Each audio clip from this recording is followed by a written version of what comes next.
Bienvenue sur Venez Résonnant. Nous sommes très heureux d'être avec vous sur cette plateforme pour la suite de notre série, le Jésus que je pensais connaître. Vous savez très bien que Venez Résonnant, c'est une plateforme d'étudiants. Donc, si vous êtes assis chez vous, ça veut dire que vous vous posez des questions, vous voulez étudier. Nous ne sommes affiliés à aucune dénomination. Notre but, c'est seulement de partager, d'échanger, de débattre. Voilà, c'est ça qui permet d'arriver à la vérité, au progrès surtout. Donc, si c'est votre première fois, n'hésitez pas de vous abonner sur notre chaîne YouTube et sur notre chaîne Telegram parce qu'à la fin de la série, nous allons mettre le document de ces études. Nous donnons tous nos documents gratuitement pour que vous aussi, de votre côté, vous puissiez faire vos recherches ou partager autour de vous. Donc, aujourd'hui, dans la suite de notre série, nous allons faire comme sujet les preuves irréfutables de l'existence de Jésus, les prophéties messianiques. Je vous ai dit que cette série va nous permettre de découvrir les facettes de Jésus que nous n'avons jamais imaginées. Nous ne sommes qu'au début. Nous sommes dans notre troisième présentation, les amis.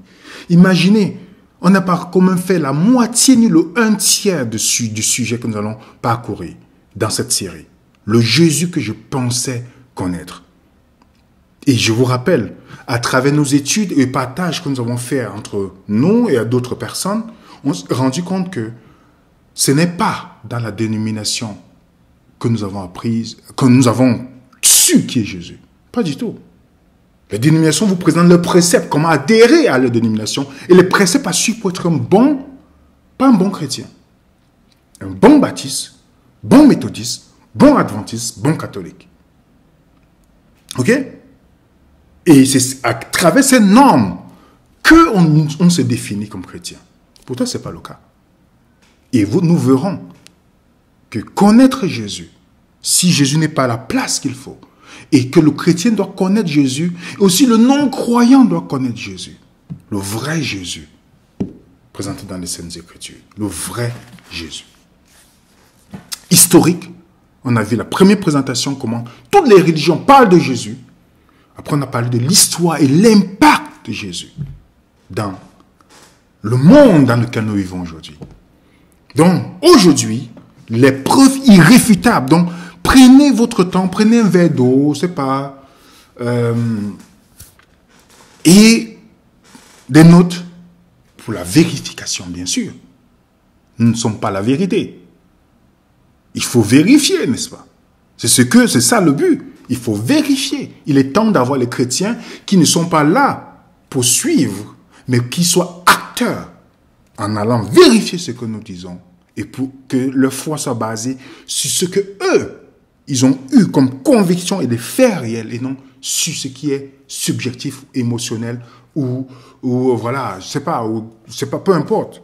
Mais nous devons avoir des faits et comme Pierre l'a dit, sanctifiez dans votre cœur le Seigneur Jésus-Christ, étant toujours prêt à répondre avec douceur et respect devant quiconque vous demande l'espérance qui est en vous. 1 Pierre 3, verset 15. Donc, c'est ce que nous allons faire. Le mot qui est défendre, ça veut dire de l'apologétique, de défendre sa foi sur des faits réels. OK? Et non sur une expérience, non, sur les faits réels. Aujourd'hui, nous allons commencer parce que je vous rappelle, les amis, il y a des faits historiques. Il y a des faits de l'impact de Jésus dans le monde et d'autres religions. Mais les prophéties messianiques, si vous êtes sceptique chez vous, et je vous dis, cette présentation n'est pas destinée qu'aux chrétiens, à tout le monde. Donc, si vous êtes chrétien, restez d'une manière objective sur cette présentation. Parce que les faits que nous allons vous présenter, si vous êtes non-croyant et que vous avez des doutes sur l'existence de Jésus, peu importe, historiquement Jésus a existé, il y a les preuves. Mais que cette présentation que nous allons faire avec vous, sur les preuves irréfutables de l'existence de Jésus, les prophéties messianiques, il faut arriver à un degré d'incrédulité pour les nier. Donc je vous demande qu'on s'asseye et que nous prions Que Dieu puisse nous guider tout un chacun. Que vous soyez croyant ou non croyant. Et que d'une manière objective, puis à la fin de la présentation, vous allez vous dire, est-ce que Jésus c'est un hasard ou il a vraiment existé? Ou voilà encore une preuve miraculeuse. Nous allons commencer par Blaise Pascal. Blaise Pascal, mathématicien. Philippe Sellier, dans ce qu'il le texte choisi de Blaise Pascal à la page 182, voilà ce qu'il nous dit. La plus grande des preuves de Jésus-Christ est les prophéties. Selon lui, les prophéties représentent un miracle subsistant. Vous comprenez? Il dit les plus grandes preuves de l'existence de Jésus. Il existait historiquement, mais pour Blaise Pascal, mathématicien, un homme rationnel, un homme cultivé, il n'était pas que mathématicien, il était philosophe, c'est quelqu'un de respecté. Il dit, pour lui, dans son expérience, dans sa conversion au christianisme, la plus grande preuve, on peut nier, on peut faire des débats, c'est les prophéties messianiques. Et en passant, vous savez qu'il y a une différence. Il y a une grande différence entre les prophéties et les prédictions. Parce qu'il faut d'abord qu'on définisse cela. Les gens se basent, Nostradamus a dit ceci, il a dit cela, parfois, et on pense que c'est une prophétie. Norman Geisler nous dit, une étude a montré que 92% de ces prédictions étaient totalement fausses. Parlant des prophéties, des prédictions de Nostradamus et autres, et que 8% restants pouvaient résulter d'un coup de chance ou d'une déduction intelligente à partir d'une bonne connaissance des circonstances générales. C'est comme quelqu'un peut regarder en disant les nuages, dit il va pleuvoir. On appelle ça une prédiction qui est basée sur le hasard. Je donne un exemple palpable. Supposez que vous supportez une équipe de football. Peut-être, si vous êtes en Suisse, vous supportez par exemple Young Boy ou CF Sion. Si vous êtes en France, vous supportez PSG, j'aime toujours dire payer sans gagner, PSG ou OM ou en Espagne, Real de Madrid. Supposons, je donne quelques exemples. Supposons que le FC Sion joue contre le PSG. La prédiction vous dit ceci. La prédiction vous dit, vu que le PSG a acheté beaucoup de stars, je pense que le PSG va gagner et peut-être Mbappé va marquer 2 buts. Ça peut arriver. Dans la prédiction, c'est quoi? C'est que, certes, le PSG va gagner, d'après la prédiction de la personne, puisqu'ils ont beaucoup de grands, ils ont acheté plusieurs joueurs. Mais ça peut arriver que le PSG gagne 2-1, mais la personne ne vous donne pas le score exact, ni le nombre de la minute dans laquelle la personne va marquer, Mbappé va marquer, ou Colomani va marquer, ne vous donne pas qui aura le carton jaune. La prédiction est seulement basée sur le hasard. Pourtant, la prophétie vous dit, voilà l'heure que Kylian va marquer. Il va marquer le deuxième but à telle heure. Telle personne aura le carton jaune à telle minute. Et le but sera 2-1. Et dans le FC Sion, le joueur de FC Sion marquera le but à la 88e minute. Donc la prédiction et la prophétie, c'est 2 choses différentes. La prédiction vous donne, c'est basé sur le hasard, on ne vous dit pas à quel moment la personne va marquer, les précisions. La prophétie vous donne une précision incroyable. Ok? Et c'est pourquoi, dans les prophéties, c'est toujours un fait miraculeux. C'est une évidence irréfutable dans les prophéties. Si, supposons qu'avant 2008, Barack Obama est devenu président des États-Unis, ce n'est pas un président que j'affectionne, ni son mandat, rien du tout, je donne seulement un exemple. Si quelqu'un avait écrit en 2001 qu'il y aurait un président américain en 2008, supposons même en 1997 que la personne avait écrit ce livre, et qu'en 2008 il devient président, il y aura un président noir aux États-Unis, et que ça arrive, il donne le nom de la personne avant. Quand la personne écrira un autre livre, qui ne va pas croire la personne? On a l'évidence. C'est une prophétie. La personne a dit longtemps à l'avance dans un pays où on ne pouvait pas imaginer un président noir et que ça se fait à la date précise en donnant le nom de la personne, quand la personne est encore au collège. Mais soit on va dire que c'est une prophétie. C'est incroyable comment la personne a donné une telle précision. C'est justement pourquoi, dans les prophéties, ce mathématicien, Peter Stone, il était stupéfait par les prophéties. Avant, je veux d'abord parler avant qu'on va entrer, parce qu'on est qu'à l'entrée, là, au plat d'entrée. Peter Stone, dans son livre Science Speaks, voilà ce qu'il dit. L'homme prend 10 puissance 17 $ en pièces de monnaie et qu'on les étale sur la face de l'État du Texas, le plus grand État des États-Unis. Les pièces recouvriraient tout l'État avec 0,6 mètres de profondeur. Maintenant, faites une marque sur une de ces pièces de monnaie et mélangez-la avec les autres sur la surface de l'État. Mettez un bandeau sur les yeux d'une personne et dites-lui qu'elle peut parcourir la surface comme elle le désire et qu'elle doit choisir parmi toutes les pièces étalées et trouver celle qui est marquée.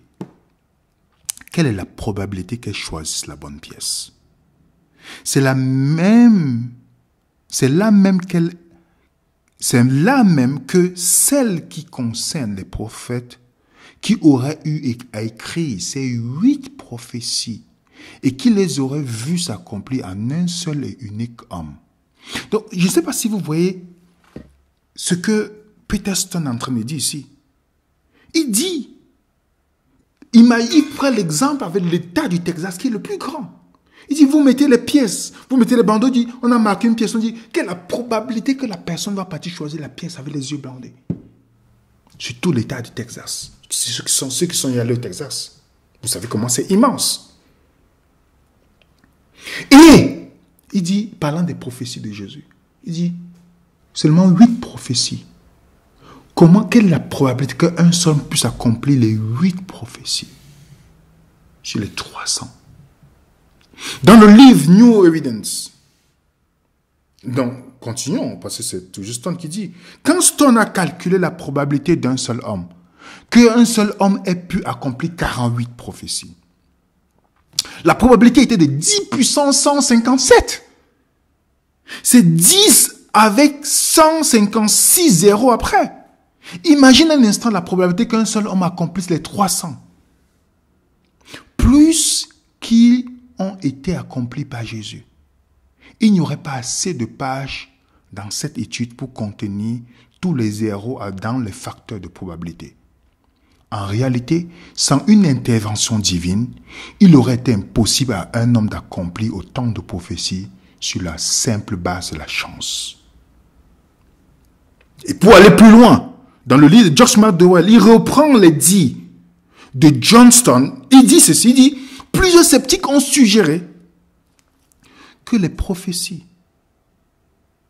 étaient arrivées d'une manière accidentelle, par simple coïncidence, mais selon la science de la probabilité, ou la chance qu'un humain puisse remplir ou accomplir. Juste 8 de ces 300 prophéties, incluant celui de la crucifixion, est de 10 puissance 17. Tout cela si l'on prenne 8 prophéties.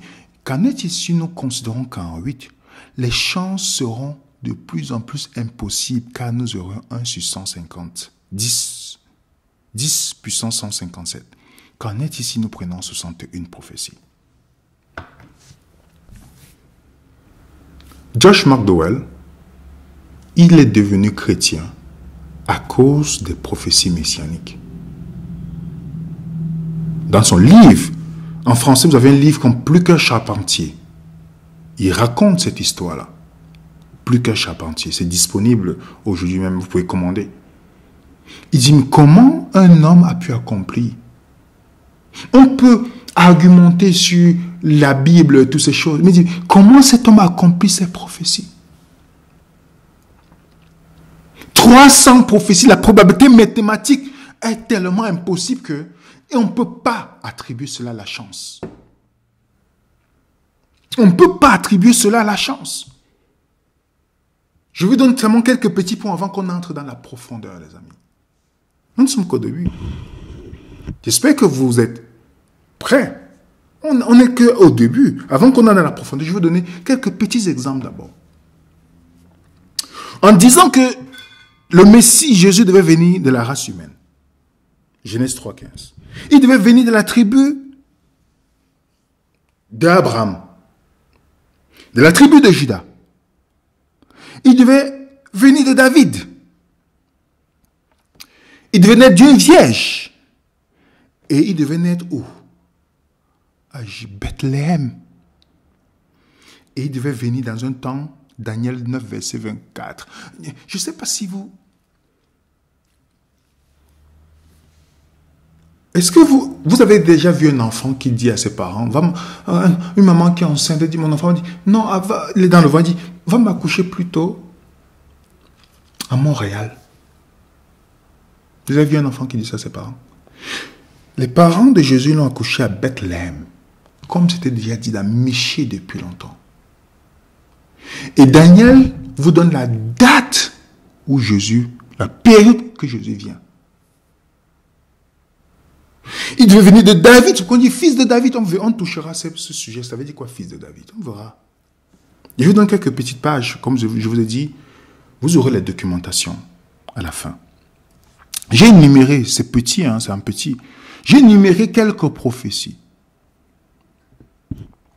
De Jacob, il devait venir à la maison de David. J'ai énuméré comment tous les petits points où Jésus dit, on dit qu'il devait être crucifié quand la crucifixion n'existait pas encore. Le psaume 22 vous dit que Jésus va être crucifié quand la crucifixion ne faisait pas partie des pratiques des Juifs. C'est la lapidation. Comment c'est possible? On vous dit qu'il devait être vendu par de 30 pièces d'argent. Il devait être vendu, pardon. Comment c'est possible? Que ses mains seront percées. L'entrée triomphante qui va venir avec, il va monter sur l'enfant, le petit d'un âne. Comment c'est possible que Jésus a pu, comment c'est possible qu'un seul homme a pu accomplir cela? On nous dit que sa côte sera percée dans Zacharie 12, 10. Comment c'est possible? Vous allez voir à côté la prophétie, de l'autre côté c'est l'accomplissement. Qui devait être ressuscité. Vous avez vu quelqu'un qui dit, je vais mourir dans 3 jours, je vais ressusciter. Et quand on connaît la mort qui l'attend, c'est-à-dire la crucifixion, où les gens mouraient même avant, quelle est la garantie que quelqu'un vous dit, je vais aller être crucifié et je vais rester le 3e jour?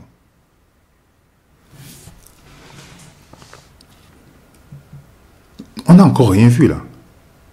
Je vous donne seulement quelques petites que vous allez, avec le document, vous allez voir tous les versets. Comme c'est plus petit sur l'écran, vous allez voir tous les versets avec l'accomplissement. Verset avec accomplissement. Verset avec accomplissement. Qu'on a fait pour vous. Daniel nous donne, si vous avez le temps de lire Daniel nous donne la période. Daniel 9, le verset 24 à 27. Pour ceux qui ont déjà vu notre étude sur Daniel, on voit clairement que Jésus devait être baptisé dans la période de l'an 27 Daniel donne avec précision. C'est pourquoi on nous dit, après les 62 semaines, le Christ sera retranché, pas pour lui-même. La précision. On donne le temps qui sera où un baptême, le ouin, il sera ouin, la période, il sera ouin. Comment Daniel donne ça longtemps à l'avance? Et ça tombe exactement, Luc relate, lorsque Jésus est baptisé, ça tombe exactement ce qui était donné depuis Daniel donne cette prophétie. Ils sont en captivité. Ça s'accomplit. Ésaïe, l'un des chapitres, Ésaïe dit, il était blessé pour nos péchés, brisé pour nos iniquités. Le châtiment qui nous donne la paix est tombé sur lui. C'est par ces meurtrissures que nous sommes guéris. Nous étions tous errants comme des brebis. Chacun suivait sa propre voie. L'Éternel a fait retomber sur lui l'iniquité de nous tous. Il était enlevé par l'angoisse et le châtiment. Et parmi ceux de sa génération, qui a cru qu'il était retranché de la terre des vivants et frappé pour les péchés de mon peuple. Je veux donc seulement quelques petits exemples. Vous lisez Ésaïe 53. La description. Avec exactitude. Beaucoup de Juifs se convertissent au christianisme. Pourquoi? Vous avez un groupe qui est même constitué, Israel for Christ. Beaucoup de Juifs sont venus reconnaître que Jésus est le Messie à travers Isaïe 53. Maintenant, nous allons passer sur le côté profond. Ce qui a bouleversé Pascal et les autres, moi y compris. On peut parler des autres choses, ça c'est bien, c'est très important et c'est factuel. Moi, né du même musulman, et qui n'était pas très ouvert au christianisme,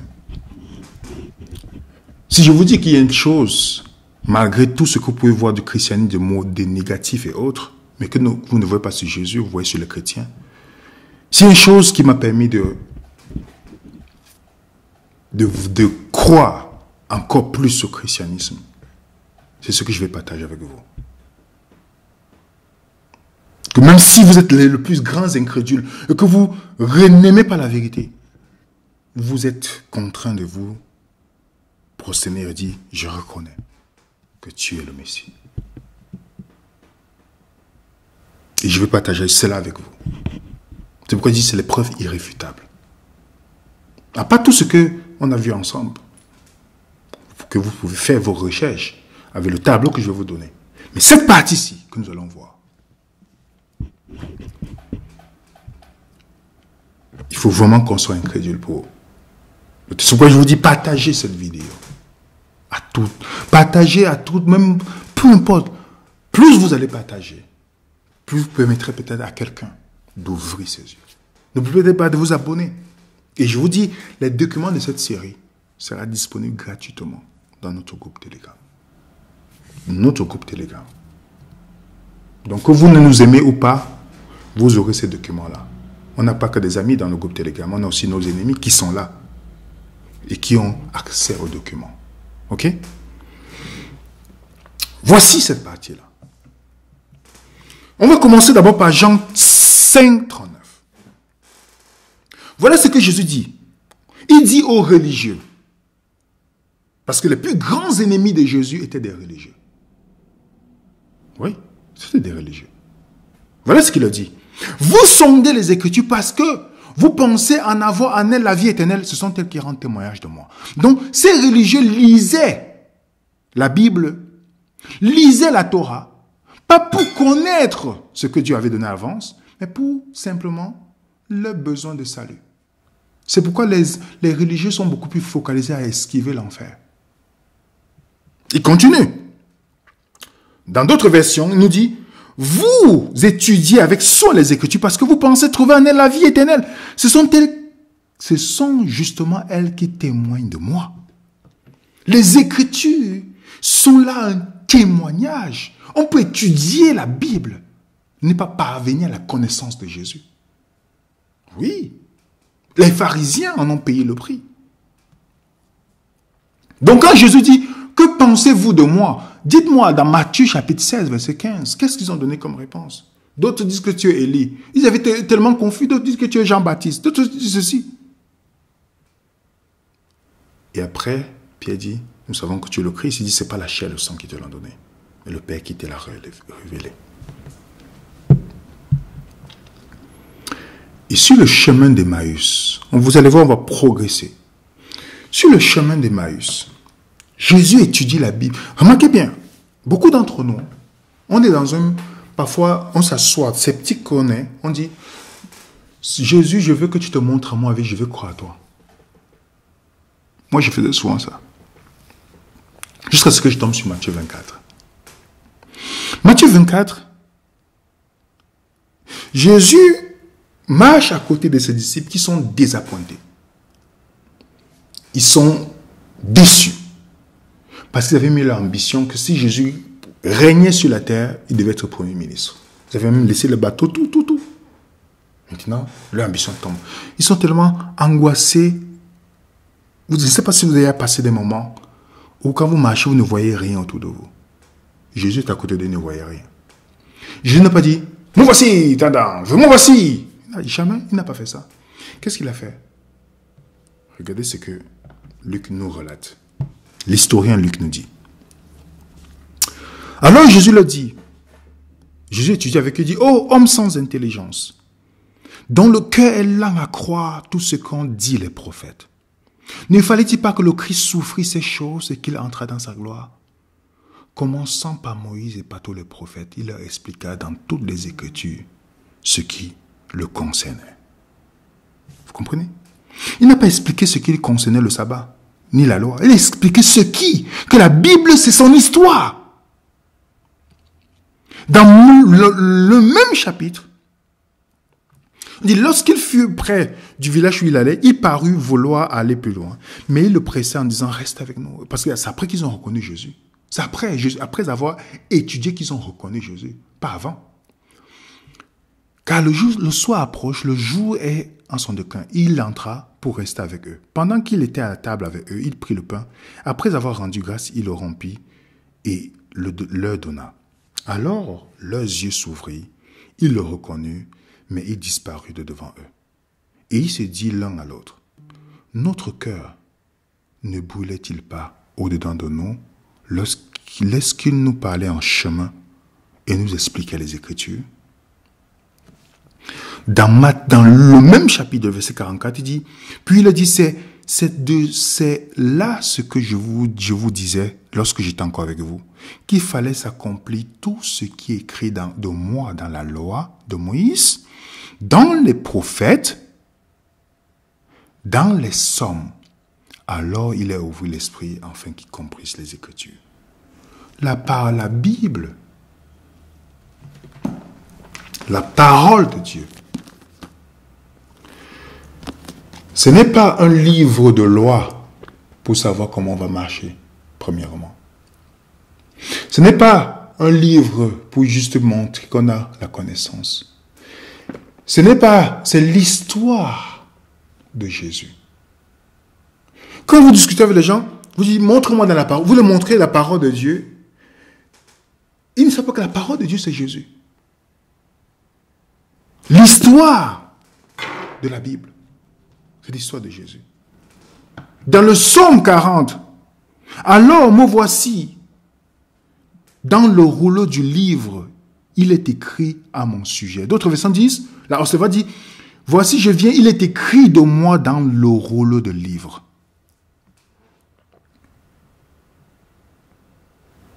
C'est pourquoi dans Ag 2, on nous dit que Jésus est le désiré de toutes les nations.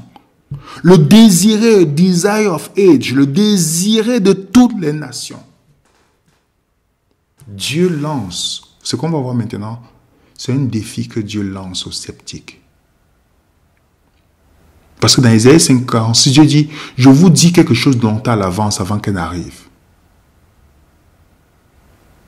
Dans Jean 14, je dis, je vous dis à l'avance avant qu'elle n'arrive. Quand elle vient, afin que vous croyiez. Ce que nous allons voir ensemble maintenant, avec notre loupe, c'est de voir ce miracle. Ce miracle irréfutable de la prophétie messianique.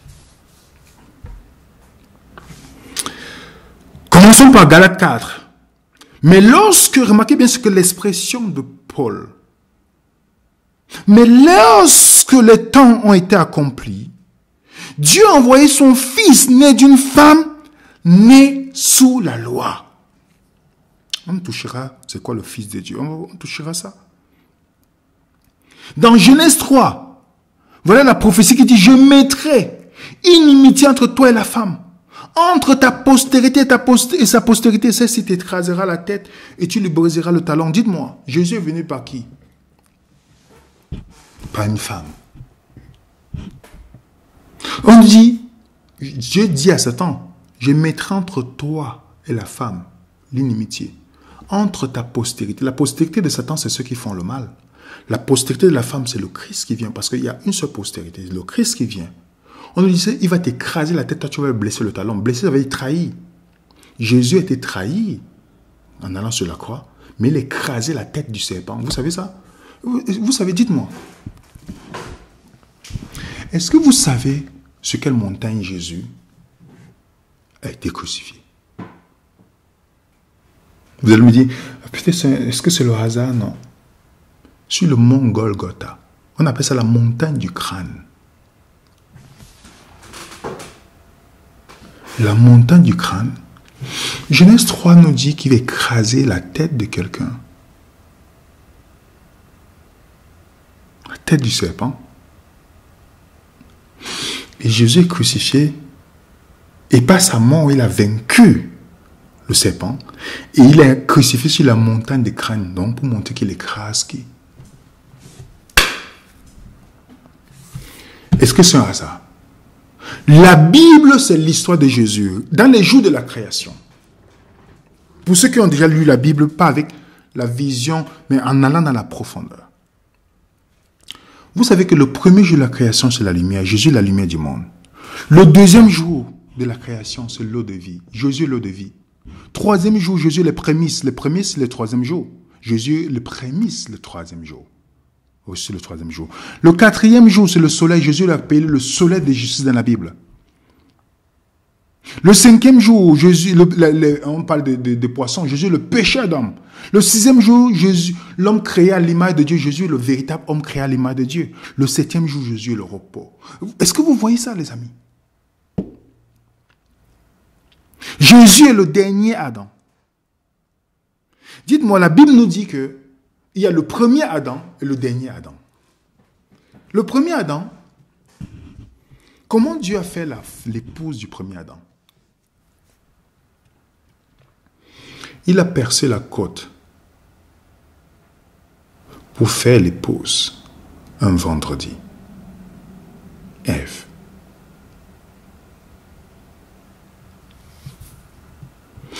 Le dernier Adam, un vendredi, sur la croix,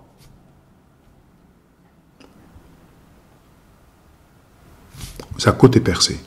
Pour qui? Son épouse. Un hasard? Non. Les trois tentations. La tentation d'Adam, c'était sûr. L'appétit. Première tentation de Jésus, appétit. Là où Adam a échoué, Jésus a gagné. Adam était tenté, là il y avait tout ce qu'il pouvait manger. Jésus était tenté dans le désert, il n'y avait rien. Il est la victoire. Contraste. Un hasard? Non. Quand vous partez dans la Genèse chapitre 3, après le péché est entré dans l'univers, dans le monde, vous avez deux généalogies. Les descendants de Caïn et les descendants de Seth, puisque Caïn a tué Abel, donc Seth est venu. On vous dit que ceux qui ont mené le mal dans le monde, c'est les descendants de Caïn. Les descendants de Seth, on nous dit que ça part du moment qu'on a commencé à invoquer Dieu. Donc, si vous regardez tous les descendants de Seth, à commencer par Adam, dans la lignée jusqu'à Noé, vous allez voir que c'est les descendants de ceux qui se sont positionnés pour Dieu. Et si vous cherchez la signification, parce que dans la culture sémite, le nom a une signification. Si vous regardez le nom et la signification de tout, vous mettez ensemble, ça vous donne la mission de Jésus. On a déjà fait ça là, je vais vous montrer seulement un exemple. Adam, je donne ça parce que vous aurez les documents. Adam, qui veut dire homme, humanité. Enoch, Seth, qui veut dire suscité, donné. Enoch, qui veut dire mortel. Kenan, Mahalel, tout ça. Noé, qui veut dire repos et confort. Si vous mettez ça ensemble, dans la lignée de ceux qui cherchent la volonté de Dieu, voilà ce qu'on a. Dieu, homme, a été suscité.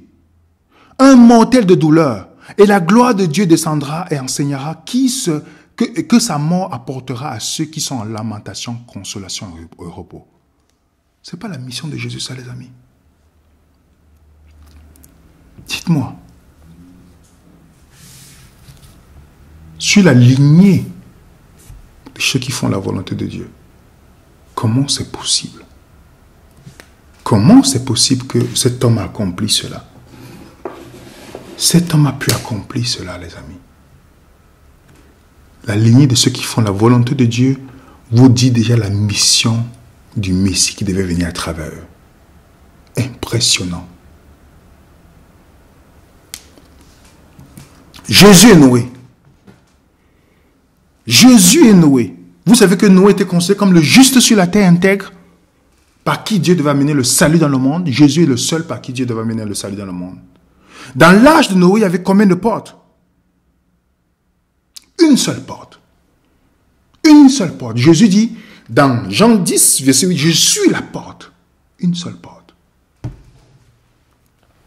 Une seule porte. Est-ce qu'il y avait un autre moyen de salut que l'âge de Noé dans ce temps-là? Non. Il n'y avait qu'un seul moyen. L'âge de Noé.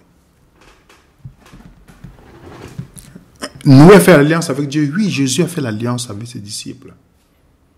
C'est à travers Noé que la famille de la terre est sauvée. C'est à travers Jésus que le monde est sauvé. Et vous savez quoi? Qu'est-ce qui a donné le signe de la vie sur la terre? C'est quand Noé a relâché la colombe.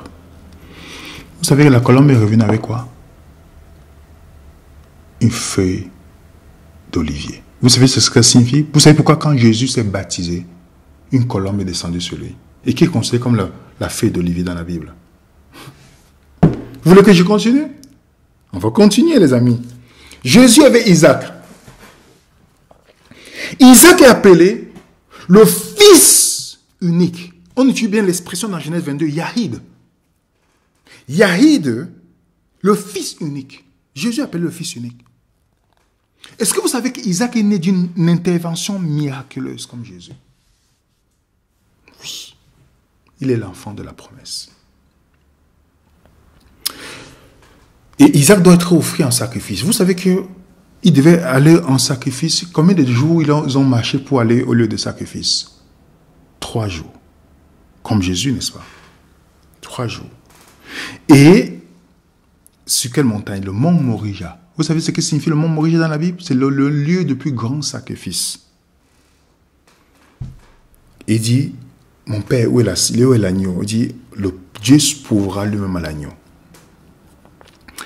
Et vous savez très bien que il faisait la prophétie que Jésus devait être l'agneau de Dieu pour être sacrifié. Et c'est par Isaac que Jésus est venu. Vous pouvez étudier en profondeur, vous allez voir les similitudes entre Isaac et Jésus. On voit l'histoire de Jésus, c'est réécrit dans la vie de toutes ces personnes. Ce n'est pas un hasard. Jésus et Jacob. Jésus et Jacob. Jacob a 12 fils, Jésus a 12 disciples.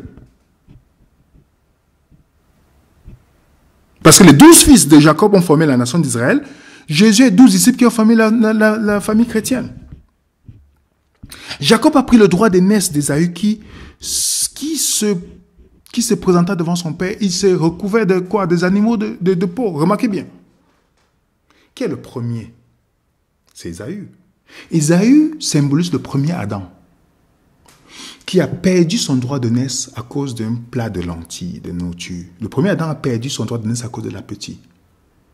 Jacob symbolise d'un contraste Jésus, le dernier Adam.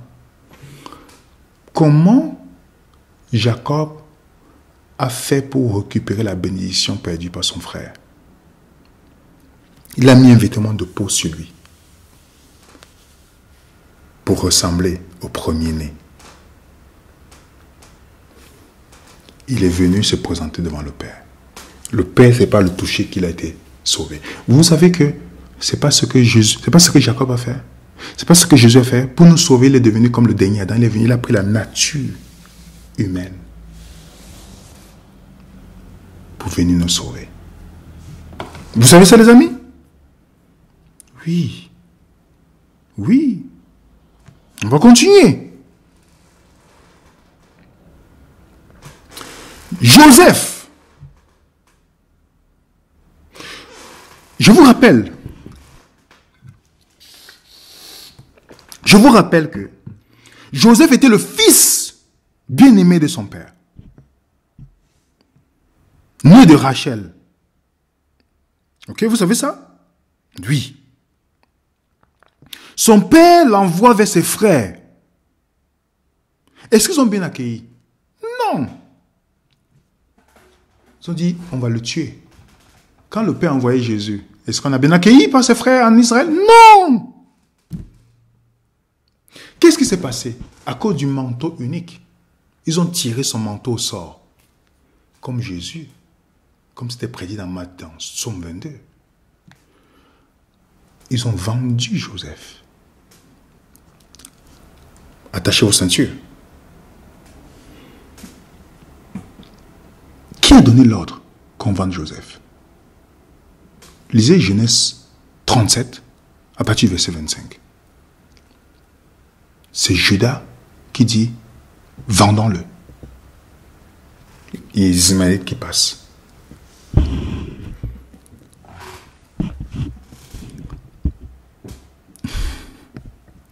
Qui a donné l'ordre?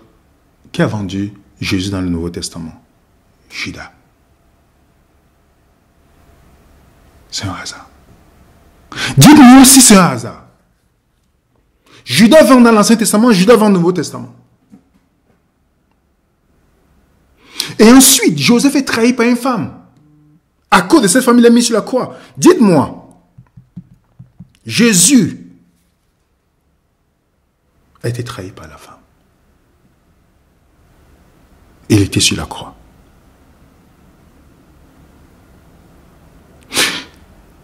En prison, parce qu'après Joseph n'est pas en prison. En prison, Joseph est entouré de deux personnes.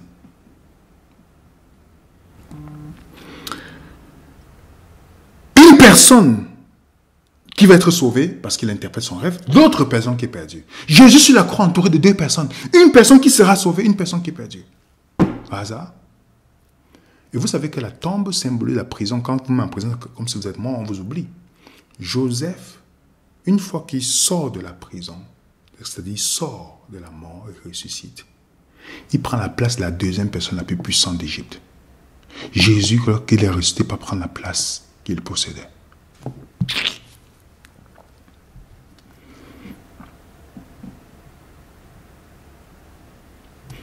Genèse 50, verset 20. Vous avez médité de me faire du mal, Dieu il pardonne à ceux qui lui ont fait du mal. Jésus sur la croix, Père, pardonne-le, ils ne savent pas ce qu'ils font. En voulant faire du mal à Joseph, ce n'est pas Joseph qu'ils ont été préservés et sauvés. En tuant Jésus, ils ont oublié que par leur action, le salut est venu aussi. Est-ce qu'on est clair là-dessus? On voit la vie de Jésus. Ce n'est pas un hasard, les amis. On n'est pas dans le hasard. Jésus et Moïse. Moïse et Jésus sont tous nés des parents esclaves. Les parents de Moïse étaient esclaves en Égypte et la mère de Jésus était esclave du péché. Mais ils ont grandi sans être esclaves. Moïse a quitté ses parents pour grandir en Égypte. Jésus est parti en Égypte. Moïse et Jésus ont fait des grands miracles. Moïse et Jésus ont fui transfigurés. Et vous savez que Moïse a institué la première Pâque et Jésus a institué la Pâque aussi.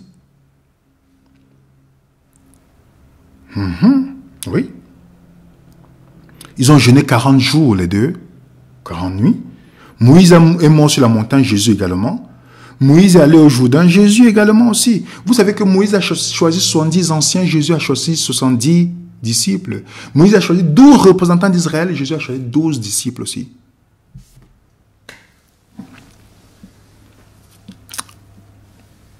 Les deux voulaient être un, a failli les lapider. Vous voyez la vie de Moïse, il répète la vie de Jésus. Et vous savez quoi? Jésus et Josué. Ouais. Est-ce que vous savez que Josué, c'est un type de Jésus aussi? C'est Jésus qui les amène à Canaan. Moïse symbolisant la loi. La loi ne vous amène pas à Canaan. La loi vous permet de parcourir dans le désert, mais ça ne vous amène pas. C'est Josué. C'est Jésus qui vous permet d'entrer dans la Canaan céleste. Vous savez où il y a passation de pouvoir? C'est au Jourdain. C'est au Jourdain que Jésus, que Moïse a passé le flambeau à Josué. C'est au Jourdain que Jean-Baptiste a passé le flambeau à qui? À Jésus. Et vous savez que il y a l'histoire de deux montagnes dans l'histoire de Josué. Il y a une montagne où Josué devait aller rester les 9 bénédictions et une montagne où on devait sacrifier l'agneau. Jésus est parti sur le sermon sur la montagne, il a fait les 9 béatitudes. Et sur notre montagne, il a été sacrifié. On a un document sur Jésus dans toute la Bible. Je ne vais pas entrer dans des détails, mais est-ce que vous voyez ça, les amis? Jésus et Samson. Samson est un homme né de la promesse de Dieu comme Jésus. Samson est né nazarien comme Jésus. Samson n'a mangé aucune chose impure comme Jésus. Samson, le nom de Samson signifie lumière du soleil. Jésus est appelé le soleil de justice. Samson parlait en parabole. Vous lisez Juge 14. Jésus parlait en parabole. Samson était le juge en Israël. Jésus est appelé le juge. Samson était trahi pour de l'argent et Jésus aussi. Samson était trahi par une femme, Jésus aussi. Ok? On nous dit que Samson a attaqué plus de Philistins durant sa mort que durant son vivant. Jésus a sauvé plus de personnes durant sa mort que durant son ministère sur la terre. Jésus et David, les amis. Jésus et David, je suis en train de passer rapidement.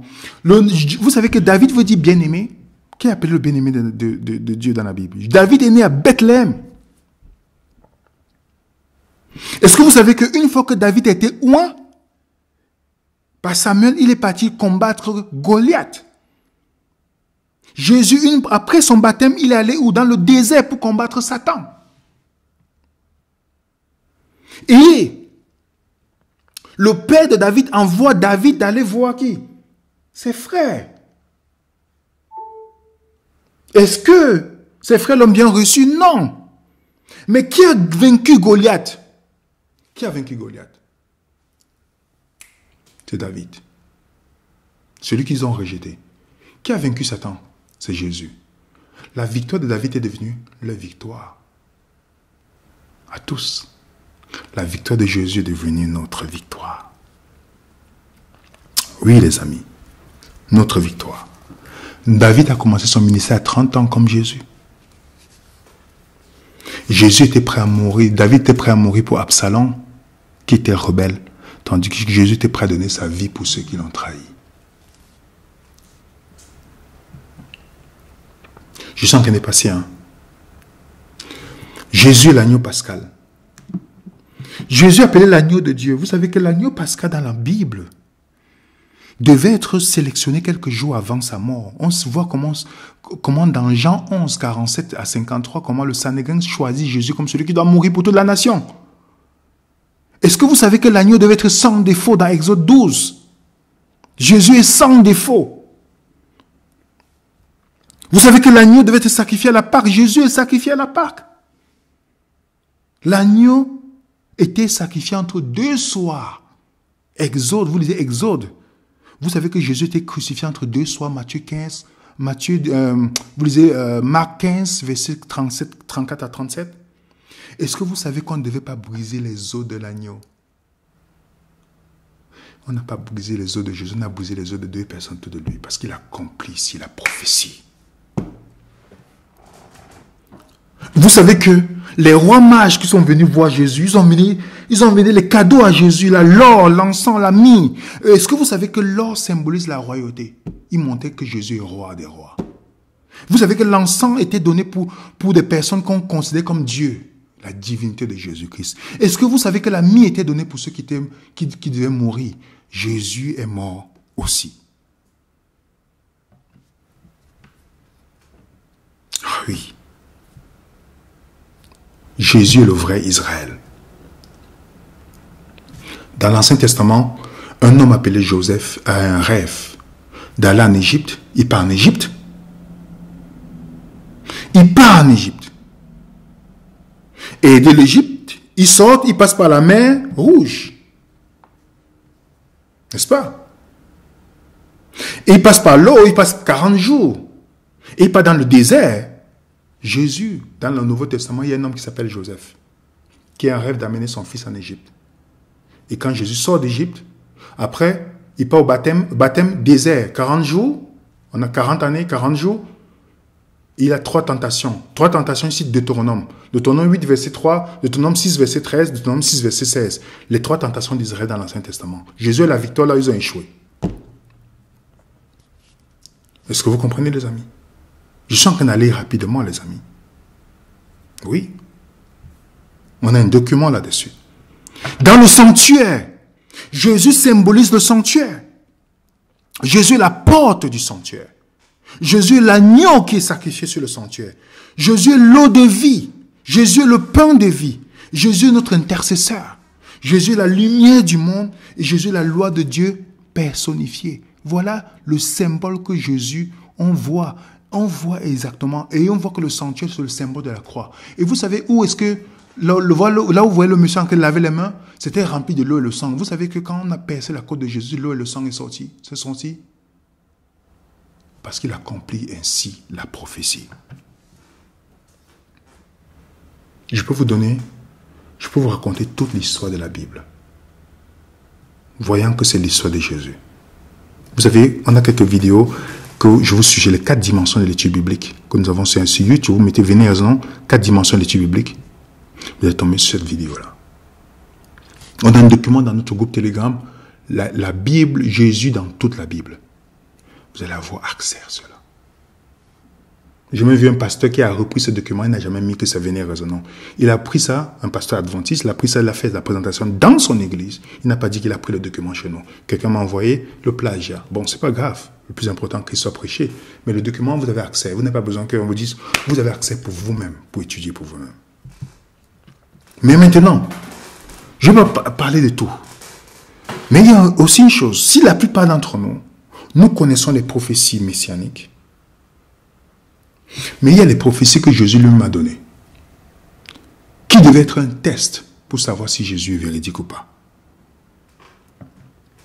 Oui. Par exemple, Jésus a dit que Pierre va le régner 3 fois. Vous savez pourquoi Pierre a cru à Jésus? Jésus l'a dit avant, dans Luc 22, 33 à 34, que avant que le coq ne chante, pas aujourd'hui, tu m'auras régné 3 fois. Est-ce que c'est arrivé? La question, est-ce que ça arrivé? Pierre, lui, l'a vu que ça arrivait? Oui. Oui. Voilà une prophétie que Jésus lui-même... Parce que ça, c'est les prophéties que Jésus lui-même dit. Que si ça ne s'arrive, ça n'arrive pas. On peut mettre Jésus de côté. Jésus a dit que l'évangile sera prêché dans tout le monde entier. Est-ce que c'est vrai? Matthieu 24. Est-ce que vous avez vérifié? Jésus, je vous rappelle que c'est un homme qui n'est pas sorti de son pays. Il dit que sa parole va aller dans tout le monde entier. Est-ce que vous savez que c'est vérifiable? La Bible est le livre le plus imprimé en 2020. On compte 5 milliards d'exemplaires à l'échelle internationale, ce qui fait en fait le livre le plus vendu, mais aussi le plus traduit au monde. On parle de ça d'un homme qui vivait, qui n'est jamais sorti de son village, il n'a jamais utilisé l'épée comme Mohamed, n'a jamais tué, n'a jamais persécuté, n'a jamais imposé qu'on croit en lui.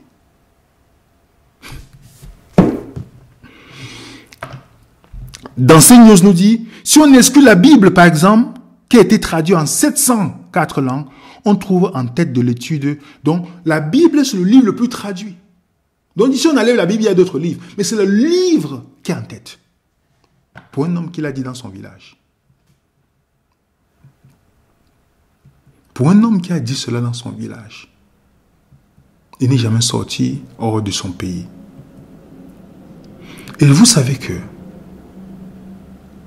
il faut seulement être sceptique. Un niveau à l'extrême. C'est-à-dire, à cause des besoins de la moralité, dit, bon, je veux continuer ma vie, je ne veux pas se croire en ça. Mais on peut rester à l'évidence que... Voici une autre chose, un autre point très important. Jésus a prédit la destruction de Jérusalem. Il a dit que Jérusalem sera anéantie. On peut lire Luc 21, verset 23 à 24. Malheur aux femmes qui seront enceintes et ceux qui allaiteront ces jours-là, car il y aura une grande détresse dans le pays, de la colère contre ce peuple. Ils tomberont sous le tranchant de l'épée, ils seront emmenés captifs parmi toutes les nations, et Jérusalem sera foulée aux pieds par les nations jusqu'à ce que le temps des nations soit accompli. Matthieu 24. Il dit, il le dit, vous voyez tout cela, je vous le dis, il ne restera pas ici pierre sur pierre qui ne soit renversé. Est-ce que vous savez que si Jésus l'a dit avant la destruction de Jérusalem, l'histoire vous dit que Jérusalem a été détruite, pour seulement le vérifier. Si c'est faux, on peut remettre en question les paroles de Jésus. Est-ce que Jésus l'a dit longtemps avant, les disciples ont écrit avant. Et vous savez, Warner Wallace, qui était, comme je vous ai dit, il est spécialisé dans les enquêtes des homicides, donc vérification des faits. Il n'était pas chrétien, il est devenu chrétien, il écrit son livre parce qu'il était choqué par les preuves de l'existence de Jésus, messianique et les preuves archéologiques. Et il vous dit, voilà ce qu'il nous dit, ce détective, voilà ce qu'il nous dit, par rapport à la prophétie de la destruction de Jérusalem. Voilà ce qu'il dit. De toutes les déclarations prophétiques, celle qui m'impressionne le plus est la prédiction de Jésus concernant la destruction du temple. Jésus a dit à ses disciples que le temple sera détruit et cela ne s'est produit que près de 40 ans après sa crucifixion et sa résurrection. Cette prophétie accomplie est une preuve importante non seulement du pouvoir divin de Jésus, mais aussi de la datation précoce des évangiles. L'absence de toute description de la destruction du temple dans le Nouveau Testament s'explique par le fait que les documents ont été rédigés avant ces événements. Aucun auteur n'a pu démontrer l'exactitude de Jésus par rapport à la prophétie du temple, car la destruction n'avait pas encore eu lieu. Les évangiles et le livre des actes sont antérieurs à cet événement, et cette prophétie est un élément de preuve important.